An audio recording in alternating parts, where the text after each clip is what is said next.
Today we'll be interviewing Sal Khan, the founder and creator of Khan Academy and schoolhouse.world. My name is Iyas. I am the co-lead. I'm a founding tutor here at schoolhouse.world, and I'm also the co-lead of the blog team. And I am Ananyaa. I'm also a tutor, a founding tutor at schoolhouse.world, and I co-lead the blog team with Iyas. And we are super excited to be talking to you today. So we particularly wanted to focus on certification and mastery. And one of the main thoughts that came to mind is how essential the certification system for tutors is to schoolhouse.world. So we wanted to ask you, what was the driving force behind its creation? Good question. The initial driving force was the whole premise of schoolhouse.world is that there's a lot of people who are capable of tutoring. And if we give them a way to find people who they can help and who could benefit from it, that they'd be willing to do it and volunteer to do it, folks like yourselves. But we need to validate whether someone is really, at minimum, knows the subject matter. Obviously, tutoring is much more than just the subject matter. You have to know the subject matter, and then you have to have a lot of tutoring skills that we could talk about as well. But if you don't know the material, then it's going to be an uphill battle. And so that was the genesis behind the certification. And we realized that Khan Academy has, not only does it already have a taxonomy that Schoolhouse could anchor off of to help say, hey, if someone needs tutoring in this unit or that unit to make those parallel structures, but Khan Academy also has a way for people to not only get practice, but to assess what they know or don't know. And so the thinking was maybe schoolhouse.world could leverage that to validate what people know. And that's where we came up with a certification system that has folks recording themselves while explaining their reasoning, and then that video gets peer reviewed to certify that at minimum people know the material in that unit. Great answer, Sal. Now, going off of that, let's talk a little bit about standardized test scores. So standardized test scores are useful for colleges to easily sort through the large number of applicants, and that was the reason of their importance for a couple of decades. Yet during this pandemic, several colleges have gone to optional, proving that they can sift through the high volume of applicants without test scores. Where do certifications sit in this picture to help demonstrate the potential mastery and growth of a student without having to define them with a snapshot standardized test to score? Yeah, well, I'd start off actually. I think it's become very popular to beat up on standardized tests, but I will remind folks that if you take anything standardized away, it actually drives inequity. So, for example, if in a test optional world, the people who are coming into these selective universities on the optional side, if they're not submitting a standardized test, they have to have something pretty rich that the admissions officer can make sense of. And that, I think, actually disproportionately advantages folks who have access to a lot of institutional knowledge. We know that there's people hiring consultants, people who know how to write essays, people whose guidance counselors might know someone at the university. All of that actually gets advantaged when you take the standardized test away. We also know that grade inflation is most pronounced at elite high schools, not at your average public high schools. So the whole reason why standardized testing came into being almost 100 years ago was this inequity. And I don't think I would have been able to go to the colleges or the places I went to if not for standardized testing. There's no way that schools in Boston would have known whether a student at Grace King High School, even if their GPA was good, is as capable as a kid from Stuyvesant or from Phillips Exeter or from someone of the more known universities. So I think there's a place for it. It shouldn't define everyone's whole being, but it is a measure that has shown to correlate in conjunction with other things. Now, we also know that it's not a great measure for everyone, that not everyone is a great test taker. There's other ways for people to show what they know. So I think when you go to this whole test optional movement, which, by the way, even though it seems like a movement, 90% of people are still submitting these scores. I've had a few admissions officers tell me in secret that, well, it just increases our denominator of the number of people applying, but a large number of the people who are getting in are still using some of this traditional metrics, because outside of that, how do you actually figure out how ready someone is? That's what's interesting about what we're doing around certification and using someone's reputation as a tutor for college admissions, because it provides, once again, I don't think it's competitive. I think it's providing another layer of context for these universities to understand what someone is capable of. So the first two universities that have stepped up have been MIT and University of Chicago. MIT and University of Chicago are two universities that a large number of their applicants have near perfect grades. A large percentage of their applicants have near perfect test scores, have all the fancy AP scores, all of these things. And what these schools are really interested in is, okay, well, how do we differentiate above and beyond that? How do we know not only who knows the material, but they can communicate it? They care for other people. They have empathy for other people. And that's where the combination of our certification and our tutor ratings, I think, carry a lot of weight for these universities.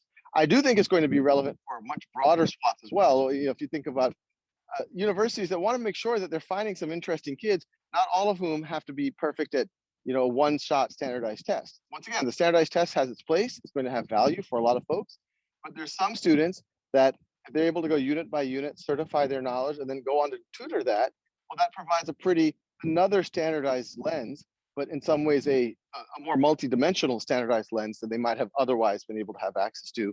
So that's where I think it's going to be interesting. It just allows for more options versus having to compete directly with each other. That makes a lot of sense. And I think the insight on not just like seeing standardized testing as a problem, but trying to supplement it with these certifications, that's really cool. And thank you so much for sharing. So my next question for you, Sal, is about the growth mindset. So we've seen mastery based learning in action through Khan Academy and now at schoolhouse.world. And you've been a major supporter and advocate of the growth mindset, including your efforts through the LearnStorm program at Khan Academy. But more often than not, we don't see this happening in actual classrooms at large across schools in the United States and in the world. How does the certification system at schoolhouse.world reconcile with your efforts through Khan Academy in trying to spread a growth mindset? Yeah, you know, this notion of growth mindset is very popular, very in vogue in the education world over the last, especially the last decade, the last several decades. It's this idea that people tend to, in some dimension of life, either have a fixed mindset or a growth mindset. A fixed mindset person says, oh, I'm either good at this or not. And because even when they perceive themselves to be good at something, they don't want to push themselves out of their comfort zone, because maybe they won't be good at it if they try something more difficult. Or someone who doesn't think they're good at it, they're like, why even try? Because I'm not going to succeed. Well, someone with a growth mindset says, well, I really don't know how good I can become without stretching myself, without stepping out of my comfort zone. And a fixed mindset, they view failure as a bad thing. A growth mindset, you say, hey, I failed or I didn't get perfect. That's okay. I'm going to reflect on what I missed and I'm going to learn from it.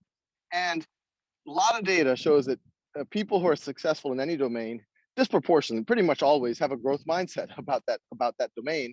While fixed mindsets, even if you start in a strong place, you're not necessarily going to grow at the same rate. And there's a whole body of knowledge of how do you encourage a growth mindset by reminding folks that failures should not be stigmatized. You learn the most when you get something wrong and you're able to reflect on it. But even though we say all of these things, to your point, in a traditional academic model, a student gets something wrong, gets an 80% on a test, we say, too bad, you got a C on that. I guess you're a C student. You don't get another shot at that to master it. And then there becomes this fear of failure. People don't want to step out of their comfort zone. They don't want to challenge themselves. You know, we talked about college admissions. College admissions are infamous for making people think that one bad grade is going to ruin their whole college prospects. And in some cases, that's kind of true. And so what the certification we're doing is it's mastery based. So if you try to certify yourself in unit 3 of algebra and you aren't able to do it the first time, not a big deal. Work on it next week. Work on it a month later. You can always get to that level of mastery. When you took algebra, or you took biology, you got a C. Well, now later on, when you learn the material at a deeper level, you could go get certified. And so, no, yeah, I might have gotten a C when I was 14 years old, but I now know the material. There's no reason why you should judge me based on that one gap that I had, or I might have had a tough month, or whatever might have happened back my freshman year. And so that provides it's a frankly a better read on what someone knows. There's a situation, we have a lab school called Khan Lab School, and one of the newer teachers was kind of telling me, hey, this mastery learning thing, I don't know. There was a student who was a senior who was improving his mastery level in coding. And this obviously wasn't on schoolhouse.world, but it's under the same principle, where there's always a task at the school that you could do to show that you've now mastered it. And he's like, it looks like the senior's just trying to improve his quote grades from freshman year. And I was like, well, what is it on? And it was about something basic in programming, like conditionals or for loops or something. And I'm like, well, does the person know it now? He's like, of course they know it. They're interning at NASA as a software engineer. And then I'm like, so this isn't cheating. This is actually that not mastery from his freshman year is actually inaccurate data. Like the accurate data is that this person has clearly now mastered it, and they should be able to show that now. It's like, imagine if you could run a 10-second 100-meter, but you got measured in ninth grade and you could only run it in 15 seconds and still showed 15 seconds on your transcript. And it's like, well, no, I can run it in 10 seconds now. Why is everyone judging me on that 15 seconds from when I was smaller or I hadn't trained properly or whatever else? And so that's the whole point of mastery learning. It's not this snapshot one time, and it reinforces this whole notion of growth mindset. I'd given a second TED talk, and it was all around this, that mastery learning and growth mindset are two sides of the same coin. You really can't have one without the other. So when people talk about growth mindset, but then they don't institute mastery learning, you're kind of talking out of both sides of your mouth.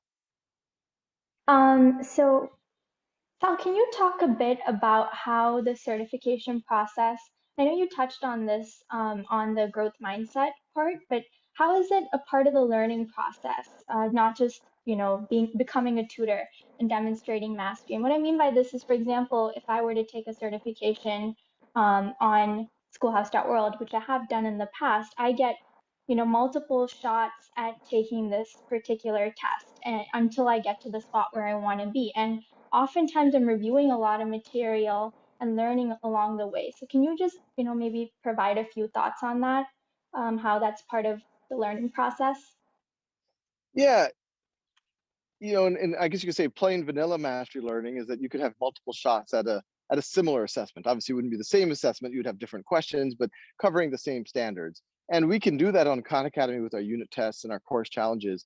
But what I think is really interesting about schoolhouse.world is this layer. We initially did it as a way to authenticate that it's really you, that you have to record yourself while you're taking the assessment. You have to explain your reasoning out loud.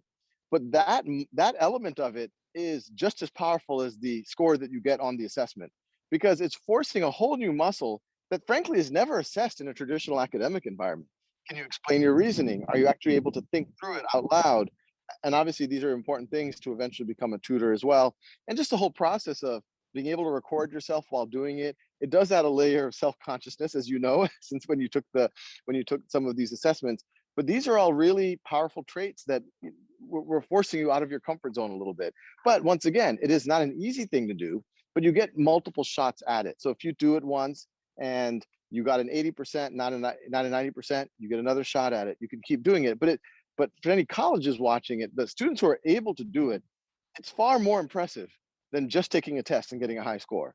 It's showing a lot more. And on the transcripts, if anyone's wondering, they can click on it and watch the student actually perform.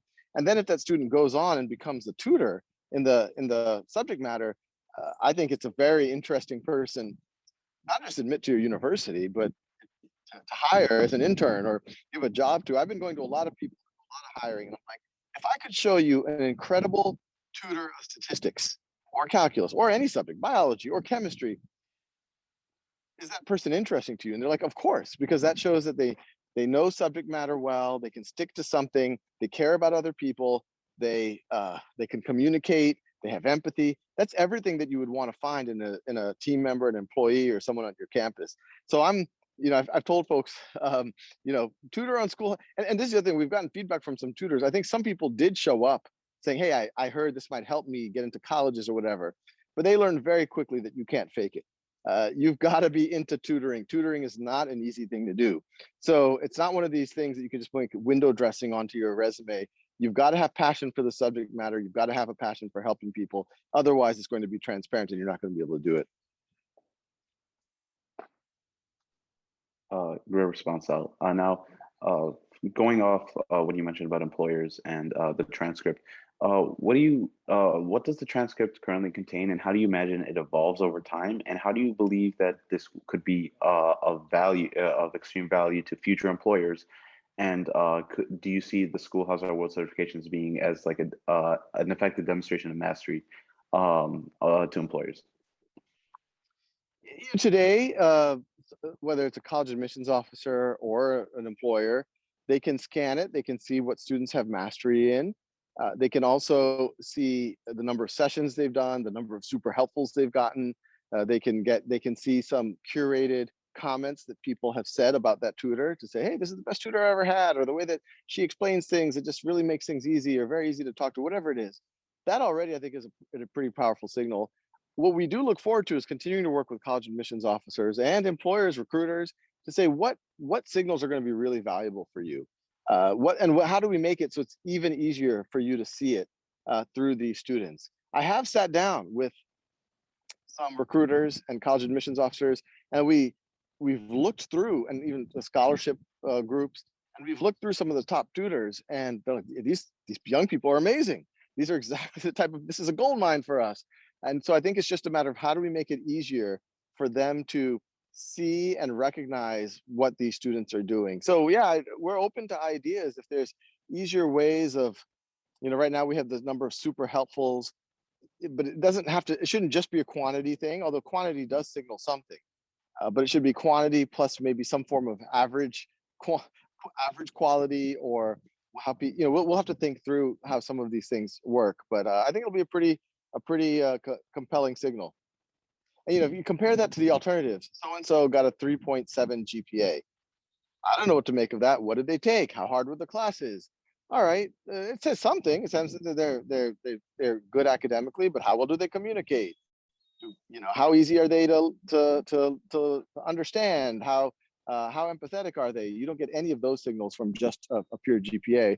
While this, you know exactly what the subject matter is, and you know what people think of it. And if you really have questions, there's a transparency. You can even see the videos of people getting their certification. So I think it's going to be interesting. I think it's people aren't used to thinking of new ways of identifying talent.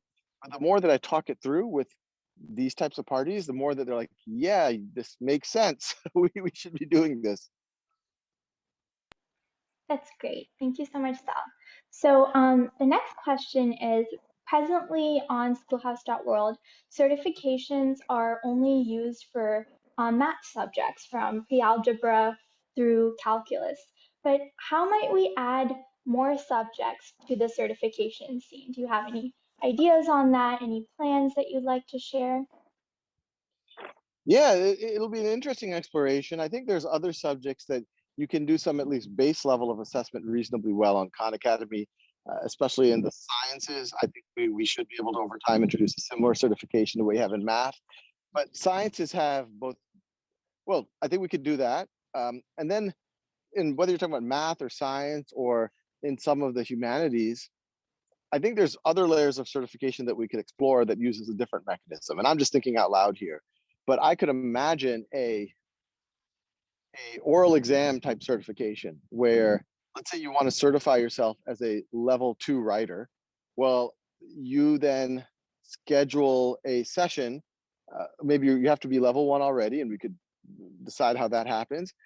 Maybe you have to submit a writing sample to say, okay, you're ready to come up to level 2, but we don't know if you really wrote that or how you wrote it. And so when the level 2 people show up, they say, okay, we want to see you.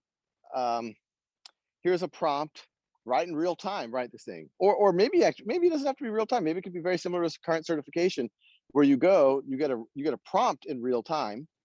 It doesn't have to even be someone watching you, but then you have 30 minutes to write something. And while you write it, you have to talk out loud, and we can see your screen, so we can see all your edits and your back and forth. I think it would be very hard to fake something like that. So that could be a certification for writing. I think for things that's harder to assess with machine gradable things like Khan Academy, I think that's where the oral exam type of thing could be really valuable. Even in math, math is good for a certain level of skill competency, but there might be a deeper level of math, and those levels of certification might be more similar to what you do in graduate school around your people just ask you questions and you have to explain your reasoning and how you think and how you might approach a proof or something like that. But I think you could do that in almost any subject.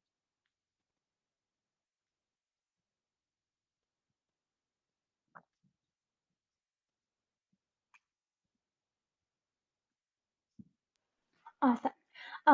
So one more question on the certification process. What are your thoughts? Like, where might certifications fall short the present model that's in place? And are there, any potential downsides that you see? And if so, any thoughts on that and how we could maybe bridge those gaps? I think the only, we've talked about our current certification solves certain things, and that it's not just based on a snapshot. You get multiple shots at it, but it's also not easy either. It's harder in certain ways than just going and taking a test, because you have to record yourself, you explain your reason, you submit it for peer evaluation. And I view that's just the first level of certification. I think there's another level of certification that happens once you actually get into the tutoring process. And this makes me think we should probably introduce some level of extra level certification of tutors. Like once tutors have reached certain levels that are of interest, that we can give them certain badges or certain recognition. So it's easier for people to say, oh, they're a level 3 tutor. And then if you're a level 2 tutor, it gives you something to strive for. And whatever it means to be a level 3, maybe you have to do a certain volume, certain reputation score. Maybe some level 3 tutors have to observe your sessions and make sure that you're doing well according to some type of rubric. But yeah, I think the main thing right now, it's a very rich signal. I think it carries a lot of value, but it's not an easy thing to do, which is that's a feature of it. But I think it would be interesting to come up with, are there other maybe less hard ways to certify that are short of certifying you to become a tutor, that could be good for the general student population, not just folks who want to be tutors. Thank you, Sal. That was a very insightful question. Now, trying to piggyback off this a little bit, we know that community is a huge part of schoolhouse.world and its culture. As we expand the incentive for certification and tutoring, how do you think that this may affect the current schoolhouse community and its culture? Well, I think this is all a culture of everyone helping everyone climb the mountain, so to speak. So I think the culture breaks down if it becomes a zero-sum game, if everyone's graded on a curve. That's the opposite of mastery learning, right? Mastery learning is everyone should be able to become excellent. And the same thing is true of tutoring. Everyone should win the more awesome tutors we have. It shouldn't be that I'm an awesome tutor, I want to keep y'all as a not as awesome tutor because I look better. The more awesome tutors that are there, the better. And I think that is the type of community that we have, that everyone is trying to uplift everyone, that you have a reputation, not just for your achievements, but by definition, how much you've given to the community as a tutor, as a mentor, as a volunteer. And so I think the more that we can really celebrate these things, reinforce these things, recognize things, if we start recognizing people for helping each other, I don't see how that's going to become like this hyper competitive thing, because by definition, you're not going to win if you just think about yourself. So yeah. Definitely a great question. And then I just want to build off that a little bit. You mentioned how schoolhouse.world isn't a zero-sum game, how everyone's trying to work together and help each other and really just pursue knowledge and like this quest for learning that you've mentioned before, both in this interview and then in previous like TED Talks about like growth learning and whatnot. How do you think growth learning and this sort of idea that you can learn anything and that as long as you have a good tutor or a good teacher and you just recognize your potential, you're able to learn anything. How does this reconcile with snapshots such as standardized tests? Like how can we use both of them? Because like you've mentioned, although a lot of people do like to bash standardized tests, they do certainly like have an extremely useful aspect to them. So how do we reconcile standardized tests along with this like infinite you can learn anything quest for learning that Khan Academy and schoolhouse.world really helps promote? I mean, standardized tests are a measurement tool. And so it's bashing a standardized test to me is like bashing a ruler or a yardstick. It's like, no, it's there. It can't measure everything, but it's measuring certain things. And if you care about how long something is, then a yardstick is useful. Like, don't bash the yardstick. Same thing about standardized tests, but you should recognize, okay, you're measuring this set of dimensions, but there's other dimensions that you might not be able to measure. It also is a snapshot in time of where the person was at that time, at that moment. So keep that in consideration. But the opportunity here is that and so that's not anti-mastery learning or pro-mastery learning or anti-growth mindset or pro-growth mindset. The stuff that undermines growth mindset is if you take even a non-standardized, I mean, I would say when people don't bash standardized tests, I was like, do you not like test or do you not like the standardized part? And usually people are like, well, I guess I like both. But the notion is even the test that you take in school, the part that there's nothing wrong with the test, maybe, but it's really about having multiple shots at it. And interestingly, most of the major standardized tests, you actually can have multiple shots. Usually if you take it more than 3 or so, 3 times, people will start saying, oh, you know, you're gaming the system. But it's not considered bad to take, say, the SAT 2 times, 3 times, maybe once your sophomore year, once your junior year. You could, so you do have multiple shots at goal. It's actually the grade system that is far less, I would say, forgiving and a lot of times inequitable, because you get a C or a B in a class in your freshman or sophomore year, and at least sometimes the perception is, oh, that's going to be a permanent scar on your record, and that's just not fair, because you could completely master that concept. A lot of students who maybe got a B in algebra 1, maybe they get more serious and they fill in those gaps, and in algebra 2 they get an A, and they really got an A. They really mastered the concepts. It's silly that that B in algebra 1 is still sitting there, because they were actually able to master the more advanced version of the same subject. So yeah, if we're serious about growth mindset, we've got to give people multiple shots at identifying their gaps and filling them in and showing the world that they know it now. On that notion, do you believe that some sort of trickle down effect could be useful? That like let's continue with your analogy that there's like a student in algebra 1, and let's say he doesn't do good in algebra 2, but by the time he reaches calculus, he realizes he needs to pick up the slack, and then he goes back, he fills up this, like, I know you've called it before, Swiss hole knowledge, like holes in the pre-calc, and then he masters calculus. Can we say that like a triple down an effect and like give them another shot at like algebra and like maybe have them do a final or like a certification exam like here at Schoolhouse? That's what you should be able to, and look, if you've truly, I think there's 2 scenarios there. I think too often in the traditional school system, student doesn't master algebra 1, they have Swiss cheese gaps, then they're promoted into algebra 2, more Swiss cheese gaps because they're building on the Swiss cheese gaps from algebra 1. They even take pre-calculus, calculus, and they either struggle with calculus or they barely get through. And then they get to college, and the college is saying, you're not even ready to learn algebra yet. And we know that 70% of American kids at the community college level, and even in the 4-year university system, they have to go back to 7th grade math. And that's a byproduct of just having so many gaps that it becomes debilitating over time. The best thing is if at any given point in time, students have the opportunity and the incentive to fill in their gaps. And that's what Khan Academy exists for. That's what tutoring on schoolhouse.world exists for. And we know there's a lot of evidence that the best way to fill in those gaps is to have more personalized attention. Tutoring has always been the gold standard. There's a lot of research that even near peer tutoring from folks your own age or a little bit older, as long as they know the material, can be quite strong, because it's better than having a one size fits all lecture that may or may not be addressing your gaps. Or if it addresses your gaps, it might not be addressing the gaps of the other 29 students in the classroom. So it's, the personalization engine that we're building here at Schoolhouse, I think, has the best chance in conjunction with Khan Academy of filling these gaps. And then to your point, I think we can help a lot of folks who might have accumulated these gaps not only fill them in and feel confidence in whatever domain they're in, but then go on to become tutors themselves. And then they can reinforce the flywheel of giving back. And over time, in 20, 30, 50 years, people say, isn't it crazy? There was a time that not everyone could master algebra. Isn't it crazy that there was a time that not everyone had access to free tutoring? We'll make that seem like clean drinking water or just basic shelter, just a fundamental right.